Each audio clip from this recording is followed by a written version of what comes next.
Fala pessoal, começando mais um vídeo aqui hoje e eu quero discutir com vocês um assunto muito polêmico que é o Fernando Diniz, o treinador, é um gênio ou é uma grande farsa? Isso é o que a gente mais escuta. Quando o Fernando Diniz consegue pegar um time, implementar a forma dele jogar, como foi com o Fluminense, onde ele foi campeão da Libertadores, da Recopa Sul-Americana, todos chamaram ele de gênio e essa genialidade dele levou ele para a seleção. Mas chegando na seleção ele fez um trabalho pífio, esse ano no Fluminense ele fez um trabalho pífio e toda a carreira dele é recheada de trabalhos pífios. Será então que o Fernando Diniz é um gênio ou é uma farsa?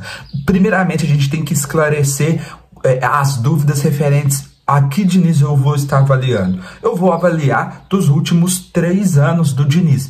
Por quê? Ele já passou por vários times. Santos, Atlético Paranaense, Fluminense, São Paulo, agora no Cruzeiro. E todos esses times, em certo momento, ele conseguiu apresentar um mínimo futebol. Em outros foi uma derrocada. Pelo Fluminense ele passou 2 vezes. Então eu vou começar pelo lado gênio. Fernando Diniz é gênio ou não? O que acontece? O Fernando Diniz sempre encantou a imprensa, o mundo do esporte, desde a época do Audax, que ele fez um time de posse de bola, ofensivo, um time de muita troca de passe, variações de posição. No entanto, isso fez com que ele se tornasse o Diniz, que tem um jogo de dinizismo. Só que isso em si, na carreira dele toda, até 2023 nunca trouxe um título para ele. Até que em 2023, com o Fluminense, ele conseguiu ganhar a Libertadores, depois ganhou a Recopa Sul-Americana, e fez o nome dele, concretizou o nome dele, e aquilo que a mídia já puxava o saco dele, falando que ele era gênio, que ele estava fazendo algo novo, que ele estava recuperando o futebol do Brasil, semelhante aos anos 70, 82. Cara, mas se a gente for perceber, aquele time do Fluminense jogou partidas de um futebol bonito e dominante poucas vezes ano passado. Eu destaco 2 jogos. Aquele jogo em que o Fluminense mete 4-0 no Flamengo na final do Carioca e aquele jogo das classificatórias, né, da fase de grupo da Libertadores, que ele faz 4-1. Depois, principalmente ali no mata-mata da Libertadores, o Fluminense sempre esteve a um triz de ser eliminado. Se o Ener Valencia tivesse acertado os gols que ele perdeu, o finalista teria sido o Inter, não o Fluminense. Na final, até o último instante, o Boca Juniors tinha deixado o jogo vivo com aquele time assim, horrível, né? Vamos dizer assim. E o que acontece? Depois, esse ano, com o mesmo elenco, o Diniz pegou o mesmo elenco, com jogadores mais velhos, contratações da mão que surgiram assim da decisão dele, da opinião dele, conseguiu deixar o Fluminense na lanterna da Série A. O time que um ano tinha sido campeão da Libertadores, disputado o Mundial de Clubes com o Manchester City, era reserva. Por isso ele foi demitido. Então a genialidade dele não durou 6 meses. Ele foi demitido logo no começo do campeonato, quando de fato parece que o Mário Bittencourt, presidente do Fluminense, viu que não ia dar certo. E agora, vamos dizer assim, as decepções dele como treinador, aí a gente pode pegar todos os times. Eu acho que uma outra boa fase que ele teve foi no São Paulo, que ele fez com que aquele elenco jogasse mais que aquele elenco podia, gerou expectativa, e depois foi aquela derrocada, aquela polêmica dele xingando o Tietê, dividindo os atletas. Ele acabou sendo demitido, mas o trabalho no Santos dele é pífio, o trabalho nele do Vasco é pífio, a primeira passagem dele pelo Fluminense é pífio, o trabalho no São Paulo dele é pífio, o trabalho dele no Atlético Paranaense é pífio, e agora o trabalho dele no Cruzeiro é pífio. O Diniz tem 10 jogos, 2 vitórias apenas. O Diniz não passou desses 10 jogos, ele só passou 1 jogo sem tomar gol. E aí entra o principal motivo que eu acho que o Diniz não é gênio. A minha opinião, já dizendo para vocês. O Diniz, ele pode propor um estilo de futebol bonito que leva tempo, mas quando funciona, cara, como foi Fluminense e Flamengo foi bonito de se ver, Fluminense e River Plate na fase de grupos, mas o que acontece? O time do Diniz tem uma grande dificuldade, o que torna ele ruim, assim, que precisa melhorar ainda, é o que eu vejo pouca gente se apegando e falando. Muita gente fala que o problema do Diniz é a saída curta desde o gol. Na minha opinião, não é isso, velho. O problema do Diniz é que todos os jogos ele toma gol. Desde que ele se tornou um técnico profissional, não teve nenhum ano da carreira dele que os times dele passaram com a média de 1 gol sofrido por partida. Ou seja, toda vez que um time do Diniz entra em campo, ele tem que vencer por 1 gol de diferença. Enquanto todo jogo ele toma 1, ele tem a obrigação, se quiser vencer, fazer 2. Muitas vezes ele pode ter conseguido isso, mas a principal dificuldade do Diniz é defensiva, não é ofensiva. Os principais gols que o Diniz toma não é erro em saída de bola, mas é erro em restabelecimento defensivo na transição. Ele não sabe o time do Diniz não se organiza defensivamente. O time do Diniz não se defende bem. Isso é muito claro quando a gente pega, por exemplo, o Cruzeiro de Fernando Seabra, que se defendia muito bem, até mesmo na sua pior fase. Tinha um dos melhores zagueiros do campeonato, que era o João Marcelo, e um dos melhores laterais do campeonato, que era o William, e ali a gente tinha o Zé Ivaldo performando razoavelmente bem e o Marlon razoavelmente bem. Agora, a zaga do Cruzeiro é uma peneira, tudo que passa é gol. O Cássio, ele fica mais exposto e é obrigado a fazer defesas mais difíceis e cometer mais erros na defesa do gol. Então o problema do Diniz, eu acho que não é propriamente a saída curta desde o gol. O problema do Diniz, do dinizismo, é a transição defensiva.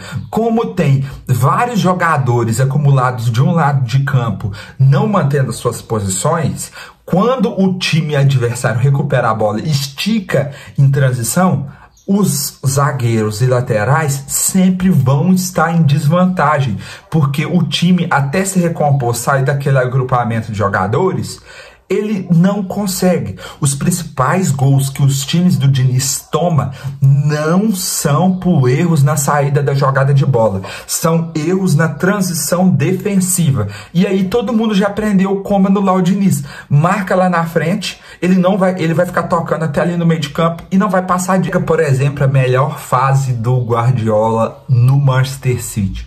O time dele fazia muitos gols e tomava poucos. Ele tinha uma defesa muito concisa, começando pelo meio de campo e passando também para os zagueiros e laterais. Pega os times do Klopp. Apesar de fazer muitos gols, ele também tinha uma defesa sólida. Pega todos os grandes times e todos os grandes treinadores. Além de formar excelentes ataques, que não necessariamente precisavam ter a posse de bola, tinham defesas consistentes.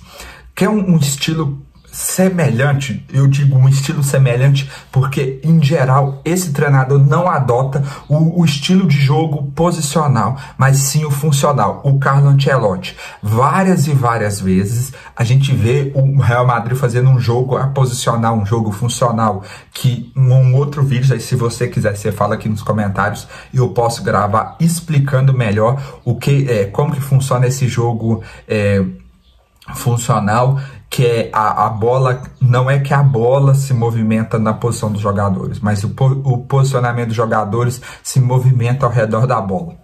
Resumindo, é o Carlo Ancelotti. Várias vezes o Real Madrid joga funcionalmente, acumula jogadores num espaço curto de um lado do campo, mas quando tem a transição defensiva, o time sabe se organizar. O Diniz, desde 2009, ele não conseguiu instalar isso em nenhum dos times dele. Todo mundo fala, Diniz, tem que mudar seu estilo. E, cara, como pessoa, como filosofia de vida, ele fala que ganhar a taça não é o principal, tudo, mas futebol é isso, né, cara? Mas é importante também alguém que pense diferente. Eu acho que o erro dele é não melhorar defensivamente os seus times. Enquanto ele não entender isso, e eu não falo jogar na retranca, saber jogar para se defender, ter transições defensivas melhores. O Carlo Ancelotti faz isso muito bem, ele talvez poderia aprender. Eu acho que quando a mídia, e muita gente da mídia fala que ele é gênio, e cara, um cara que eu vejo sempre falando que ele é gênio, que eu não sei o que ele é muito bom, que ele tá fazendo algo novo, o Bruno Formiga da TNT Sports é um cara que eu admiro demais, mas principalmente ano passado, todo mundo exaltando ele foi um dos que mais exaltou. Eu sempre vi esse problema. O Fluminense dele também tinha esse mesmo problema. Não saber se defender, não saber se recuperar. Isso, para um treinador de futebol, é essencial. Se todo jogo você já começa perdendo de 1-0, porque é isso que acontece. Segundo as estatísticas, que o Diniz começa todos os jogos perdendo de 1-0. Ele sempre começa em desvantagem. Então você sempre é obrigado a fazer 2 gols. Isso aí já passou por times com excelentes goleiros, como também com times com horríveis goleiros. Isso sempre acontece. Ele já treinou o time da Série A e da Série B. É a mesma estatística. Ou seja, por mais que ele tenha se tornado vencedor da Libertadores, ele não evoluiu ainda como técnico. Então, na minha opinião, é idiotice falar que ele é uma farsa também, porque ele é campeão. Ele tem um título da Libertadores, que um dos grandes técnicos que eu acho que no seu auge foi muito bom, que é o Luxemburgo, não tem. Mas a gente também não pode tratar ele como gênio. Quem foi o idiota que pensou que ele conseguiria treinar a seleção brasileira? Isso aí tem que ser estudado. Então, eu acho que nem é tanto farsa, nem é tanto gênio. Ele é um técnico que tem que melhorar. Ele é um técnico mediano, que todo mundo já aprendeu a jogar contra. E se ele não melhorar sua transição defensiva, muito difícil a gente ver ele ganhando outra coisa de novo. E se for ganhando, vai ser ali na risca. A gente nunca vai ver um time do Diniz dominante. Vai ser muito difícil a gente ver um time do Diniz ganhando os pontos corridos, dele jogando dessa forma, porque toda partida dos times do Fernando começa perdendo por 1-0. Essa é a minha opinião. Qual que é a sua opinião? Eu acho que ele tem tudo para ser gênio, mas para isso ele tem que melhorar esse ponto importante. Qual que é a sua opinião? Diga aqui nos comentários. Eu quero pedir para você, se você já me acompanha, a sua ajuda. Eu estou começando o meu canal do YouTube, eu tenho uma estrutura muito simples. É a tela do meu telefone, somente, um livro, uma caixa servindo como apoio, e eu preciso da sua ajuda. Eu estou na campanha para comprar um microfone para melhorar o áudio. No futuro a gente também comprar uma câmera para melhorar o áudio. Quem sabe também daqui um tempo a gente compra um computador para eu começar a fazer live, que é um meu grande sonho, mas eu preciso da sua ajuda. Eu ainda tenho poucos inscritos. Então, uma coisa que eu quero te pedir, sempre que eu postar vídeo, acompanha. Uma outra coisa que eu quero te pedir também, se você puder fazer, se inscreva no meu canal se você não é inscrito. E se você ainda quiser me ajudar ainda mais, no primeiro comentário eu vou deixar o Pix de ajuda para o meu canal. Se você puder doar qualquer quantia, 50 centavos, 1 milhão de reais, eu vou agradecer muito. E aí eu vou mostrar para vocês nesse tempo que todo o dinheiro que vocês doarem para o meu canal vai ser revertido em melhora aqui para o meu canal, comprando microfones, suportes, um computador no futuro para eu fazer lives, para a gente falar de futebol. Quando eu tiver um computador, um microfone melhor, o que eu penso, qual que é o meu planejamento? Sempre pós-rodadas de brasileiro, pós-rodadas de jogos importantes, fazer live, cara. Então, se você gosta um pouco do meu conteúdo e puder me ajudar, eu vou ficar muito grato. Tá aqui no primeiro comentário fixado abaixo do vídeo. Desde já, muito obrigado e eu conto com a sua ajuda, tá certo?